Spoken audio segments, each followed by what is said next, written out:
বিশ্বনবী বললেন লাউ কাতাআতা জিলদাক, গায়ের চামড়াগুলো কেটে কেটে রোদে শুকিয়ে যদি মায়ের পায়ের দুইটা জুতাও বানিয়ে দাও, ছোটবেলা যে দুধ খেয়েছো সেটার এক ঢোক দুধের শোধ আদায় হবে না।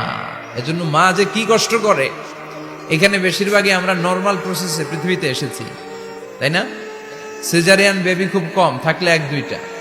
নর্মাল প্রসেসে একটা বাচ্চাকে ডেলিভারি করতে একটা মায়ের যে কত কষ্ট হয় আপনি কল্পনাই করতে পারবেন না। চিকিৎসা বিজ্ঞান বলে একজন সুস্থ মানুষ ব্যথার একটা ইউনিট আছে, মাত্রা, ব্যথা মাপার একক। ৪৫ ইউনিট পেইন বা ব্যথা একজন মানুষ সহ্য করতে পারে। ব্যথার তীব্রতা বা মাত্রা যদি ৪৫ ইউনিটের বেশি হয়, যদি ছাড়িয়ে যায়, হয় লোকটা বেহুশ হবে নয় মরে যাবে। আমার আর আপনার মা যখন আমাদেরকে নর্মাল প্রসেসে ডেলিভারি করেছেন তখন তারা ৪৫ না 57 ইউনিট প্লাস ৫৭ থেকে ৬০ ইউনিটের পেইনও তারা ছাড়িয়ে গেছে। ৫৭ ইউনিটেরও বেশি ব্যথা তারা সহ্য করেছে, যেটা কোনো অ্যাক্সিডেন্টে আপনার দেহের ২০৬টা হাড্ডি আছে তো ২০টা হাড্ডি একসাথে কোনো অ্যাক্সিডেন্টে ভেঙে গেলে যত ব্যথা তার চেয়েও বেশি ব্যথা। এজন্য মায়ের মনে কষ্ট দেয়া যাবে? মায়ের মনে কষ্ট দিয়ে জীবনে কেউ সফল হতে পারে নাই। সাইয়েদনা মূসা আলাইহিস সালাম আল্লাহর একবার জিজ্ঞেস করলেন, আল্লাহ মাইয়াকুনু জালিসি ইয়াউমাল কিয়ামা, আল্লাহ আমার সাথে কিয়ামতের দিন জান্নাতে সাথী কে হবে? আল্লাহ বললেন, জালিসুকা ফিল জান্নাতি জাজ্জার, তোমার সাথী হবে কিয়ামতের দিন বিচার শেষে জান্নাতে যখন ঢুকবা তোমার সাথী হবে একজন কসাই। কসাই চিনেন? কি করে? গোশত কাটে। সাইয়েদনা মূসা আলাইহিস সালাম অবাক হলেন, ঘটনা কি? কসাই, আমি হইলাম নবী আর আমার সাথে জান্নাতে থাকবে? হাউ কাম ইটস পসিবল, এটা কিভাবে সম্ভব? আল্লাহ বললেন, নিজেই দেখে আসো এটা কেমন কসাই। সাইয়েদনা মূসা আলাইহিস সালাম ছদ্মবেশে কসাইয়ের দোকানে দাঁড়িয়ে রইলেন। দেখলেন স্পেশাল বিশেষ কোনো আমল নাই, কসাই শুধু গোশত কাটে, গোশত বিক্রি করে। দিন শেষে দোকান বন্ধ করে প্যাকেটের ভেতরে গোশত নিয়ে বাড়িতে রওনা হয়েছে। বাড়ির ভেতরে ঢুকে যাওয়ার পর সাইয়েদনা মূসা আলাইহিস সালাম ঘরের দরজার কড়া নাড়লেন। কসাই বলে, মান আনতা, তুমি কে? মূসা আলাইহিস সালাম বললেন, আনা মুসাফির, আমি মুসাফির, থাকার জায়গা নেই, আপনি যদি থাকার জায়গা দেন আপনার বাড়িতে থাকবো। কসাই বলে, আসেন। সাইয়েদনা মূসা আলাইহিস সালাম ঢুকলেন। কসাই বলে, এই ঘরে একটু থাকেন, ওই ঘরে আমার একটু কাজ আছে। মূসা আলাইহিস সালাম বললেন, যান, কাজ সেরে আসেন। মূসা আলাইহিস সালাম খেয়াল করলেন ওই ঘরে মাচার উপর থেকে বয়োবৃদ্ধ এক নারীকে তিনি নামিয়ে গোসল করালেন, টাওয়াল দিয়ে গা মুছিয়ে দিলেন, নতুন জামা পরিয়ে দিলেন।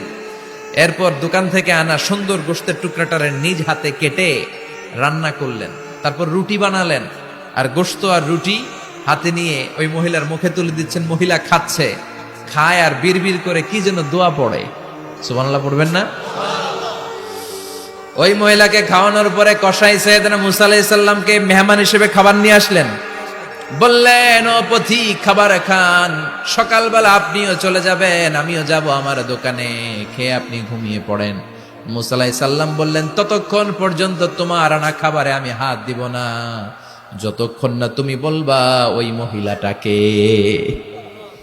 কসাই বলে, হাদিহি উম্মি, এটা আমার মা। হাদিহি উম্মি, এটা আমার মা। এই দুনিয়ায় এই মা ছাড়া আমার কেউ নাই, আমিও ছাড়া আমার মায়ের কেউ নাই।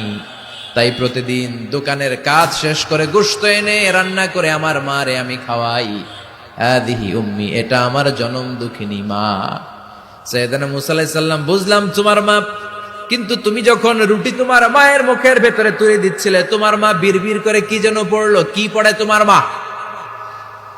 কসাই বলে, আমার মায়ের একটা পাগলা দোয়া আছে। কি দোয়া? আমি জানি কশিন কালো এই দোয়া কবুল হবে না। আবেগের বশবর্তী হয়ে প্রতিদিন আমার মা আমার খেদমতে আমার উপর এত সন্তুষ্ট হয়ে যায়, এত খুশি হয়ে যায়।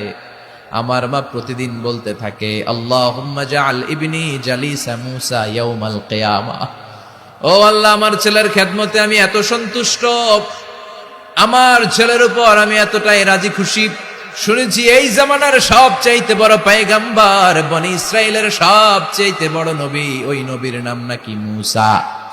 ও আল্লাহ, আমি এত কিছু জানি না, এত কিছু বুঝি না, এত কিছু চাই না, তোমার দরবারে শুধু একটাই চাওয়া, একটাই ফরিয়াদ, তুমি আমার ছেলেরে কিয়ামতের দিন মূসার সাথে হাসর নসিব করে দিও। আমার ছেলে কসাই ছেলেটারে তুমি মুসার জান্নাতের সাথী বানিয়ে দিও। আল্লাহুম্মা জাআল ইবনি জালিসা মুসা ইয়াউমাল কিয়ামা। জালিস মানে ফ্রেন্ড, বন্ধু। আল্লাহ জান্নাতে আমার ছেলেরে তুমি মুসার বন্ধু বানিয়ে দিও। মুসা আলাইহিস সালাম এবার বুঝতে পারলেন। তিনি বললেন, ঘটনা তো এই জায়গায় এতক্ষণে বুঝতে পেরেছি, কেন আমার সাথে মুফাসসির যাবে না, হাফেজে কোরআন যাবে না, শহীদরা যাবে না, ওলিরা যাবে না, নবীরা যাবে না, আমার সাথে জান্নাতে যাবে কসাই। এটা মায়ের দোয়া। কার দোয়া? মায়ের দোয়ার দরকার আছে না নাই? অনেক পাওয়ারফুল মায়ের দোয়াটা। বুলেট মারলে বুলেট মিস হয়, মায়ের দোয়া মিস হয়। ড্রোন হামলা করলে ড্রোন হামলা মিস হয়ে যেতে পারে, কিন্তু মায়ের দোয়া কঠিনকালে মিস হয় না। চিল্লায় বলেন ঠিক কি না? মায়ের দোয়াটাও কবুল, বদদোয়াও কবুল। ভয়ঙ্কর কিন্তু। মা দোয়া করলে কবুল হয়, কিন্তু বদদোয়া করলে কবুল হয় না। এরকম হলে it was not a big deal, এটা বড় সমস্যা ছিল না। কিন্তু দোয়া করলেও যেমনি কবুল, বদদোয়াটাও কবুল। এজন্য খবর আছে না নাই? এজন্য মায়ের কাছ থেকে সবসময় দোয়া নিতে হবে। দোয়া নিতে রাজি আছেন? আমাদের সমাজে এরকম অনেক ধরনের কুসংস্কার। 2 কলা খেলে 2 বাচ্চা হয়, তাই না? আসলে কি কথাটা ঠিক? বাচ্চা একটা হবে না, 2টা হবে, ছেলে হবে না মেয়ে হবে, এটা কে দেয়? আবার অনেকের মাথার চুলের মধ্যে 2টা গিট থাকে, আছে না নাই? 2 গিট থাকলে কয় তোর 2 বিয়া, 3 গিট থাকলে 3 বিয়া, গিট নাই কয় তোর বিয়া নাই, আছে না নাই? এগুলো মুসলমান বিশ্বাস করতে পারে? মুসলমান বিশ্বাস করে একজনকে, তিনি কে? তো এই 3 ফল এটা খেলে মানুষ পাগল হয়ে যায় না, এটা স্বাস্থ্যকর একটা খাবার। বাংলাদেশের 3 আর আরব দেশের 3-এর পার্থক্য আছে। আরব দেশের 3 খুব সুস্বাদু। তো এই 3-এর নামে আল্লাহ একটা সূরা দিলেন। সূরার নাম হচ্ছে সূরাতুত তিন। সূরার নাম এরকম অনেক নামে আল্লাহ সূরা দিয়েছেন। খেয়াল করে দেখবেন, মানুষের নামে সূরা দিয়েছেন, সূরাতুল ইনসান, সূরাতুন নাস। আবার ইন্ডিভিজুয়াল 6 জন পুরুষ মানুষের নামে সূরা দিয়েছেন, 6 জন নবীর নামে, 1 জন ওলির নামে। সূরা হুদ, সূরা ইউসুফ, সূরা ইউনুস, সূরা মুহাম্মদ, সূরা ইব্রাহিম, সূরা নূহ, আছে না নাই? আবার সূরা লোকমান, আছে না নাই? মানুষের নামে সূরা, তাই না?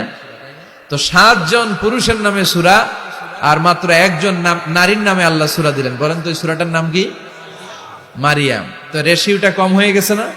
পুরুষ 7 জন, নারী 1 জন। নারীরা যাতে রাগ না করে, নারীদেরকে বুঝ দেওয়ার জন্য আল্লাহ সব নারীদের নামে আলাদা একটা সূরা দিলেন। সূরার নাম, তার মানে আল্লাহ নারীকে খুশি রাখতে চায়, বিশ্বনবীও নারীদেরকে খুশি রাখতে চায়। আমরা অনেকে বলে, হুজুর আপনি নারীদের পক্ষে কথা বলেন বেশি। আমি সবার পক্ষেই বলি, যার যেটা অধিকার তাকে সেটা দিতে হবে, ঠিক কিনা? নারীরা সম্মানিতা, তাদেরকে সম্মান দিতে হবে। বিশ্বনবী তাদেরকে সম্মান দিতেন। মা আয়েশাকে বিশ্বনবী সবসময় আগে সালাম দিতেন। সুবহানাল্লাহ পড়েন। খাদিজা রাদিয়াল্লাহু তাআলা আনহাকে আল্লাহ তাআলা আরশের উপর থেকে সালাম পাঠিয়েছেন। এজন্য নারীদেরকে সালাম দিবেন বেশি বেশি। ঘরে সুখ শান্তি নাই, অনেকে বলে ঘরটা নাকি জাহান্নামের টুকরা, কারণ সালাম নাই। সালাম মানে শান্তি। সালাম মানে কি? সালাম সালাম হাজার সালাম সকল শহীদ স্মরণে, আমার হৃদয় রেখে যেতে চাই তাদের স্মৃতির চরণে। পড়েন আমিন। সালাম মানে, চিল্লায় বলেন। জান্নাতীরা যখন জান্নাতে ঢুকবে, ফেরেশতারা জান্নাতীদেরকে কি বলবে? সালাম, শান্তি। Enter the paradise with peace and security. শান্তি এবং নিরাপত্তার সাথে জান্নাতে ঢুকে যান। এজন্য ঘরটারে শান্তিময় বানাতে চাইলে সালাম দিতে হবে। কি দিতে হবে? আজ থেকে স্ত্রীকে সালাম দিবেন তো ইনশাল্লাহ? পড়েন। আমার মাইকের আওয়াজ যদি বোনদের কানে যায়, মাদের কানে যায়, আপনাদেরও বলি, আপনারাও আগে আগে সালাম দিবেন। এই দৃশ্য বাচ্চারা দেখলে বাচ্চারাও সালাম শিখবে, ঠিক কিনা? মা খাদিজার ব্যাপারে আল্লাহ বলেছেন, জিব্রাইল তুমি যে খাদিজারে আমার পক্ষ থেকে সালাম দিয়ে দাও, আর খাদিজারে বলে দাও জান্নাতে খাদিজার জন্য এমন ঘর আমি প্রিপেয়ার করে রেখেছি যেই ঘরের ভিতরে কোনো নয়েজ নাই, কোনো আওয়াজ নাই, কোনো ডিস্টার্ব নাই, আছে শান্তি। সুবহানাল্লাহ। কারণ বিশ্বনবীর জন্য খাদিজা নিজের ঘরটার এরকম নয়েজহীন, কোলাহল মুক্ত, শান্তিময় করে রেখেছিলেন। বিশ্বনবী কোলাহল পূর্ণ দাওয়াতি কাজ শেষ করে যখন ঘরে যেতেন, কলিজাটা ঠান্ডা হয়ে যেত। বিশ্বনবীর জন্য এমন একটা ঘর রেখেছিলেন মা খাদিজা, ওই ঘরে বিশ্বনবী যখন প্রবেশ করতেন, বাইরে যত মারপিট হয়েছে, মারামারি হয়েছে, কাফেরদের যত অত্যাচার সহ্য করেছে, ঘরে ঢোকার সাথে সাথে নবী সব ভুলে যেতে। এত মায়া, শান্তি, প্রশান্তির ঘর খাদিজা বানিয়েছিল।